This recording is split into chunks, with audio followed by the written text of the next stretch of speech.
Tehran کے ایک عالم دین تھے، وہ بات بیان کرتے ہیں، کہتے ہیں کہ ایک شخص کا واقعہ کہ کسی ایک انٹیلیجنس ادارے میں وہ کام کرتا تھا اور اس کے آفیسر نے اس سے ایک خاص فائل مانگی.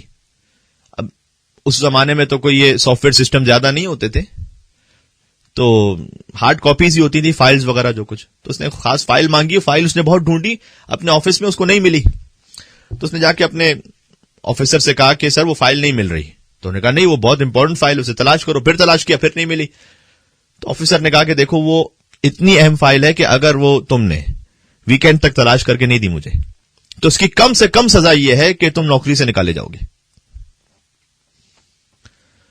اب وہاں پر جو ویکینڈ ہے وہ تھرسڈے کو ہوتا ہے.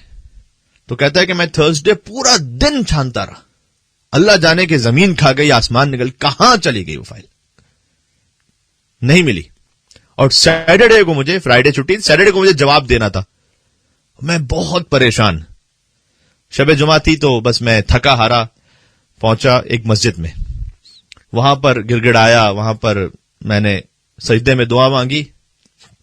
ابھی اٹھ رہا تھا اور کچھ لوگوں نے محسوس کیا کہ میں بہت رو رہا ہوں. ایک شخص آیا، اس نے آ کے مجھے کہا کہ تیری مشکل کا حل ایک شیخ رجب علی ہیں ان کے پاس ہے، وہاں ان کے پاس چلے جاؤ. یہ بھی اللہ کا کرم ہوتا ہے کہ صحیح حوالہ صحیح موقع پہ مل جائے.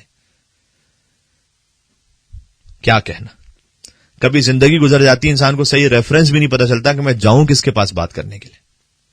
یہ بھی اللہ کا ایک انعام ہوتا ہے. تو کہتا ہے مجھے نہیں پتا تھا شیخ رجب علی کون ہے، لیکن میں سوال کرتے کرتے ڈھونڈتے ہوئے پہنچا. بہرحال پہلی میری ان سے ملاقات تھی، لیکن ان کو دیکھتے ہی بس میں ان کے گلے لگ کے خوب رویا. میں نے کہا میں بہت سخت مشکل میں ہوں. انہوں نے میری طرف دیکھا اور مجھے دیکھ کر کہا کہ پتہ ہے مشکل کیا ہے تمہارے ساتھ؟ 4 سال سے اپنی بہن سے تم قطع تعلق کر کے بیٹھے ہو. تمہارے بہنوئی کا انتقال ہو گیا.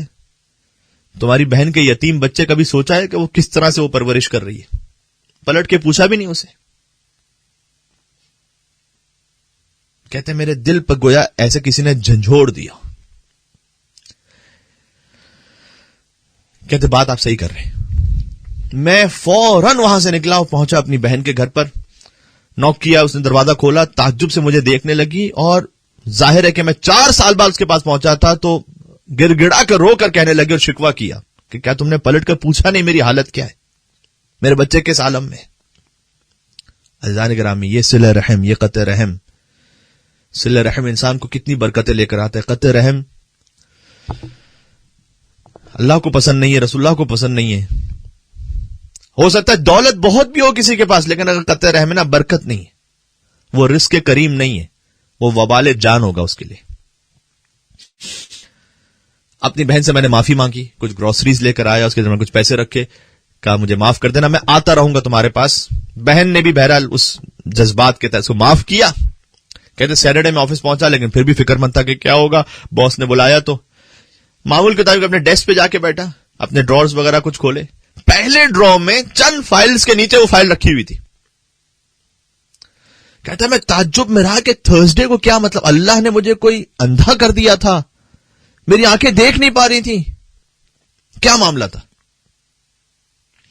دیکھیے یہ بھی ایک توفیق نصیب ہوتی ہے اللہ کی طرف سے کہ دنیا ہی میں کسی کو اللہ جھنجھوڑ دے اور وہ اپنی اصلاح کر لے، ورنہ تو ساری زندگی انسان کو احساس تک نہیں ہو پاتا کہ میں کیا گناہ کر رہا ہوں، پھر وہ آگے بھگتنا پڑتا ہے. دنیا میں بھگت لیجیے آسان ہے،